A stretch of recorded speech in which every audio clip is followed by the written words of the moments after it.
diferencia essas duas espécies são os espios encontrados, no caso, no pau-jacaré e no caso do Dicron, esse. Bem, quais foram as motivações, né, e o objetivo do meu trabalho? Bem, a primeira motivação é que não há registro na literatura a respeito dos componentes essenciais, do óleo essencial dessas espécies que impedem o ataque de uma certa espécie de lagarto. Uma segunda motivação é que também não há registro na literatura a respeito da extração com fluido supercrítico do óleo essencial dessas espécies. Com isso, o objetivo do meu trabalho é a avaliação do rendimento de extração do óleo essencial dessas espécies, utilizando, no caso, CO2 no seu estado supercrítico em diferentes condições de temperatura e pressão. Então, o que seria o fluido supercrítico? O fluido supercrítico é um estado da matéria, assim como o sólido, o líquido e o gasoso, que fica acima do ponto crítico. O estado supercrítico, ele se caracteriza, por exemplo, da seguinte forma: ele possui uma densidade aproximada de um líquido e a difusidade de um gás. Podemos perceber também que para eu chegar no estado supercrítico eu preciso aumentar concomitantemente a pressão e a temperatura, e o estado supercrítico possui também propriedades físico-químicas intermediárias entre o estado líquido e o gasoso. Nosso trabalho nós utilizamos o CO2 no seu estado supercrítico, mas toda substância possui seu estado supercrítico.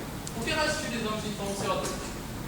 Bem, ele é inerte no nosso processo, possui a temperatura crítica e a pressão crítica baixa, a temperatura em torno de 31,04 graus Celsius e a pressão crítica em torno de 73,8 bar.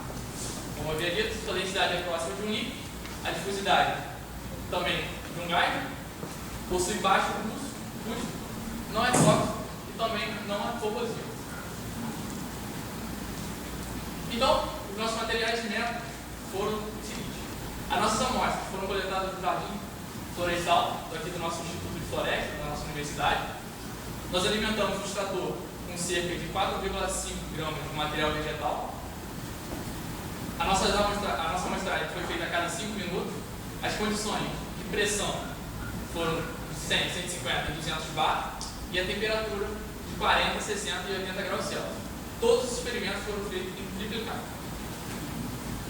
Aqui está o nosso aparato experimental, que é composto de um cilindro de CO2, uma bomba específica para bombear esse CO2 para dentro do meu extrator, um manômetro para medir a pressão desse extrator, um rotômetro para medir a vazão de saída do meu óleo e um banho térmico para manter a temperatura.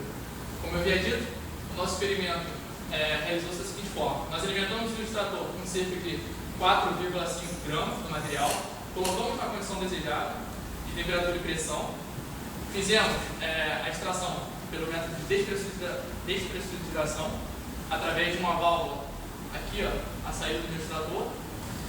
Fizemos a amostragem a cada 5 minutos e o nosso processo teve a duração de aproximadamente 1 hora e 20 minutos.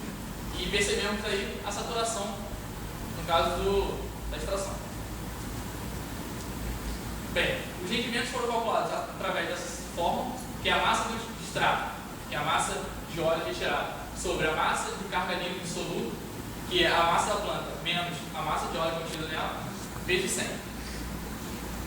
Bem, através desse rendimento, como foi feito no duplicado, nós fizemos tabelas e os gráficos de rendimento acumulado. Primeiro nós vamos ver a respeito da picotaderia rígida, ou angico.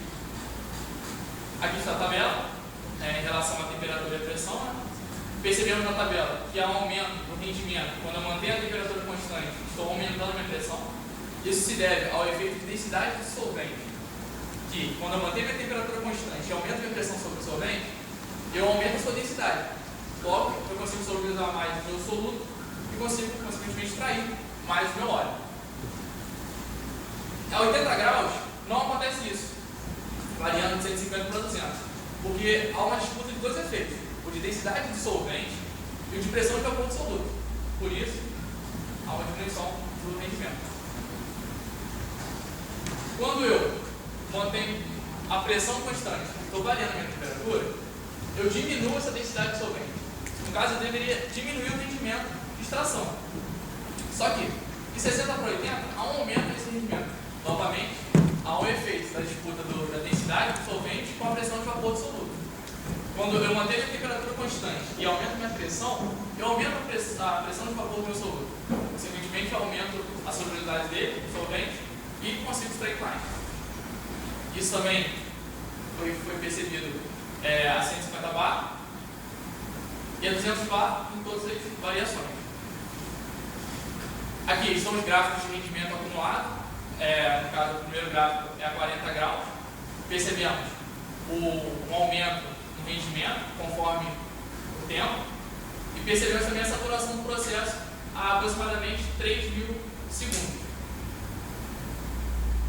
A 60 graus agora, percebemos também um aumento do rendimento em função do tempo. A saturação do processo também em 3.000 segundos. E o aumento, no caso, do rendimento em relação a 40 graus. Aqui, a 80 graus, percebemos também, novamente, um aumento do rendimento. Percebemos também um outro efeito chamado crossover, que acontece geralmente a altas temperaturas e pressões. E é justamente por conta da disputa do efeito de pressão de vapor dissoluto e densidade do solvente. A saturação do processo também foi aproximadamente 3.000 segundos. Agora, a criptolinha do Aracanta, o pau jacaré, seus dados. Bem, a tabela é bem parecida com a do Egito. Há um aumento no rendimento conforme eu mantenho a minha temperatura constante e aumento a minha pressão em todos os funções.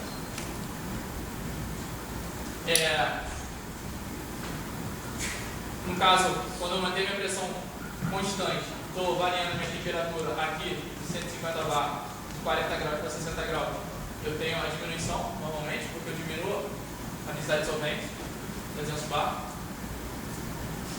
Já a 100 graus, eu tenho um aumento no rendimento, onde deveria diminuir esse rendimento, justamente por causa da disputa do pressão de vapor dissoluto com efeito de densidade de solvente. Aqui são os gráficos. Também temos um aumento do rendimento em função do tempo. A saturação do processo foi aproximadamente 4.000 segundos. A 60 graus também, aumento do rendimento em função do tempo, 4.000 segundos também a saturação. E 80 graus também, a saturação do processo foi a 4.000 segundos, aproximadamente, um aumento do rendimento em função do tempo.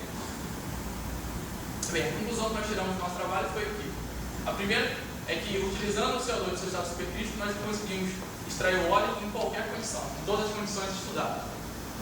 A segunda conclusão é que a extração com fluido supercrítico obteve um melhor rendimento do que a extração convencional, que foi com hidrodestilação. E, para o Egito, porque o pau jacaré, os experimentos ainda estão em andamento, não temos todos os dados ainda, para o Egito, a melhor condição foi a 60 graus e 200 bar, onde tivemos um rendimento de 0,73%, sendo que a 80 graus e 200 bar, nós tivemos um rendimento de 0,75%. Só que essa condição é a melhor, porque a 80 graus eu aumento em 20 graus a temperatura do meu sistema, aumenta a energia do meu sistema, e eu tenho um aumento de apenas 0,02% do rendimento. Então não é a melhor condição. A melhor condição seria essa. Agradecimento. Agradeço primeiramente a Deus e a CNPq, PIBIC, CAPES, FAPERJ pelo apoio financeiro. Obrigado.